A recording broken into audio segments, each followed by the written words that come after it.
Hello and welcome back to Be What Works. In today's series, we are going to look at the second part about taking a career break, which is about exploring your hobbies and passions. If you want to catch up on part 1, which is around the importance of self-care and reflection, I will post the link in the description below. When you are on a career break, it's a golden opportunity for you to get your passionate and creative juices flowing and explore the things that you really are happiest the most when you're doing. Often in the busyness of our careers, we end up putting our passions and hobbies on the back burner. You think that pursuing them is time wasted, and you trade them up to take on more work as you build your career. However, what you don't realize is that you can get so much more productive if you take a break and re-energize yourself by pursuing your passions and your hobbies. This allows you to actually be in a state of flow.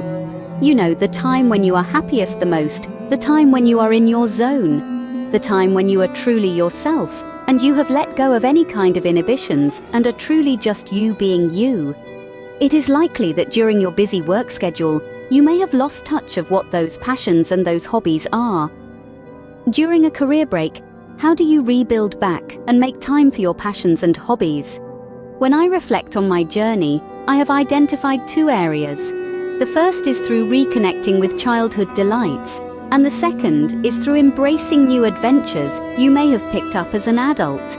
For the first one in my case, I've had to dig really far back into my childhood to pick up on one of my hobbies, which was reading, and reignite that flame. My first hobby and passion was reading. Even when I was a young kid, I was an avid reader. I was passionate about books and exploring texts that would allow me to travel outside the world that I could reach by car or by plane or by whatever else. I got lost in books. I got carried away with the stories. There are many nights I remember as a child when my father would wake up to use the washroom and find that the bedroom light was still on even after midnight, long after the other kids had slept. And it would be me reading underneath the covers, trying to get through a book that I had borrowed from one of my friends at school. I also recall that when I was around 11 years old, I actually wrote my first novel, and this was inspired by the Hardy Boys and Nancy Drew series. It had an investigative flavor to it where the protagonist was a female detective uncovering a crime. I wrote this in long form on ruled paper, which my mother graciously typed up. I was passionate about reading. I was passionate about writing. I guess I took it up by pursuing my education, by going ahead to do a master's and a doctorate degree. But what I'm talking about is creative writing, letting my imagination flow, getting lost in books. Reading for me was not only an escape, but it opened up my world. Over the years, I have tried to pick it up again, and at any one point I always have about 3 or 4 books that I am reading at a time. However, I hardly got past the 2nd chapter. I'll make up a commitment and say every morning I'm going to spend 30 minutes reading before I get out of bed. But there will come a morning when I have to get up to the office for an early meeting, and I compromise on that day. During my career break, I can confess that I have just finished reading a book that I have really loved from the first page. It's called 10x is Easier Than 2x by Dan Sullivan and Benjamin Hardy, and I would really highly recommend it. And for me, being able to get that far has been fantastic. One of the things that has helped me to continue reading and making sure that I don't lose track of where I'm at is uploading it on my Kindle app. And I have my Kindle app on my phone, my iPad, and on my laptop, so that irrespective of whatever gadget I have, I open up the Kindle app and it'll sync to the exact place that I last read on any device. That one has been great, and it feels really good to be able to finally get through almost to the end of a book. And so, the lesson there is also that, hey, if you have anything that helps you keep up on your hobbies and your passions, in my case, having access to a digital device that has quick reach of the book, then please embrace that, because the pursuit of hobbies and passions needs not be difficult. Presently, my learning and escape has also been through online learning on various platforms. Closely related to this reading passion is the creative writing component. Whereas when I was 11 years old, I wrote in long form on paper that my mother later typed up, now I am typing scripts and building content digitally.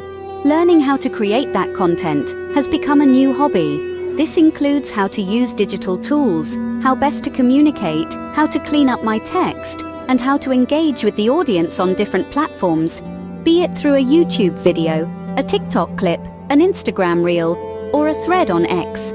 Further, learning how to use video editing tools has been great because I've picked this up as a passion that allows me to again explore my creative side. The second type of hobby and passion that I picked up in recent years is hiking. I picked up hiking during COVID, and the reason was because I, like many others, was looking for activities that kept me outdoors, but allowed me to also practice social distancing. It was great to find a group like Outdoora Kenya that plans for strangers to come together and have an awesome hiking experience. After a few hikes, I realized that I could take this a notch higher and signed up for a challenge.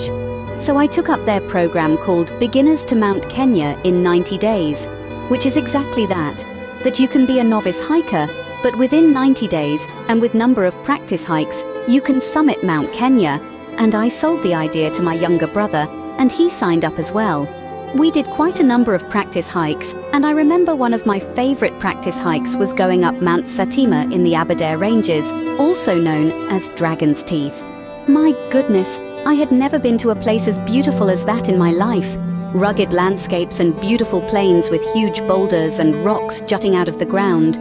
There was a bog we had to cross through, and even with gaiters on, my hiking boots took in quite a bit of mud. But the hike to 4,001 meters was great for both endurance and altitude training. I managed to summit Mount Kenya on March 26, 2022. After the hike, we spent the night at Camp Minto, which was the base camp, and woke up to beautiful snow that had fallen overnight. It was the first time for me to see snow in Kenya. And let me tell you, during that whole experience, the biggest feat was conquering the mind and keeping one step in front of the other. I cannot describe the feeling of standing at the top of Point Lenana at 4,985 meters above sea level. I did this Mount Kenya pursuit while still working full-time. With advanced planning, I managed to take the time off from work and do the practice hikes on Saturdays, plus the 3 working days that I took to actually do the Mount Kenya hike. What worked was to share the dates that I would be unavailable for work 2 months in advance, so I could get the time off. The feeling of being outdoors, making new friends, bonding with my brother, made it worth it to get through another grueling work week in the office. Sadly, as soon as the conquest was over, I hung up my boots and gave up the passion for hiking. Being on this career break, I have taken up daily walking to make sure I can get my body back in shape, as I want to hit some American and Canadian trails.